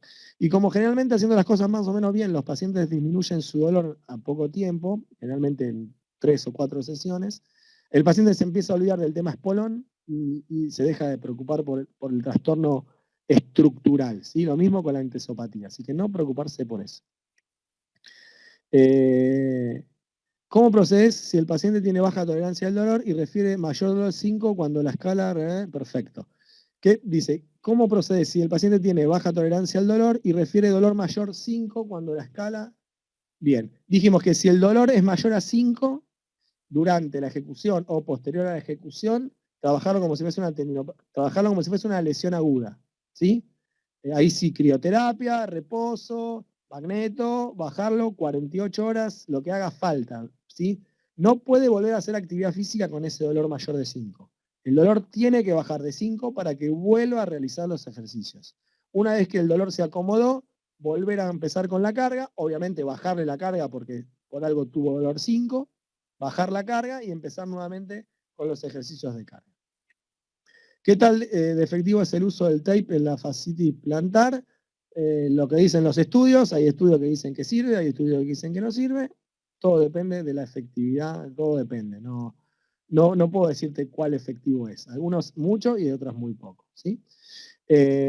Bueno, gracias Fabián también por la excelente conferencia. Gracias María Jesús por lo de aprendí mucho. Bueno, espero... Bueno, no tengo más preguntas, así que espero... Bueno, nada, voy a bajar un segundo el ritmo, que vengo medio acelerado. Bien, bueno, nada, espero haberlos podido ayudar un poquito, que entendamos el concepto de la nueva tendinopatía, cómo podemos abordar esto de la nueva tendinopatía, de algo diferente, salir del concepto de que la tendinopatía es inflamatoria, de que el hielo, la magneto y el láser la mejoran, generalmente no mejora, necesita un plan de ejercicio, sí o sí un plan mecánico, el tendón responde excelentemente a la mecánica, y muy mal a la no mecánica, por lo cual los tratamientos pasivos son de corta duración y mal resultado a larga duración, ¿sí? Así que bueno, les agradezco mucho que me hayan escuchado. Mi dirección de mail por cualquier cosa es javicrup@gmail.com, ahí me pueden escribir, hacerme la pregunta que quieran. Bueno, ya poco tendrán disponible ahí online el PDF y la charla, así que bueno, la revisan y si tienen algunas dudas cuando la vuelvan a revisar, la vuelven a ver, a su disposición para lo que necesiten. Y bueno, muchísimas gracias a todos, nos vemos en septiembre, seguiremos hablando un poquito de tendinopatía con respecto a tendón rotuliano y tendinopatía de los glúteos, así que bueno, los espero. Muchas gracias, saludos a ustedes y gracias por estar ahí, siempre es reconfortante que lo quieran escuchar a uno, así que les agradezco mucho. Un saludo para todos.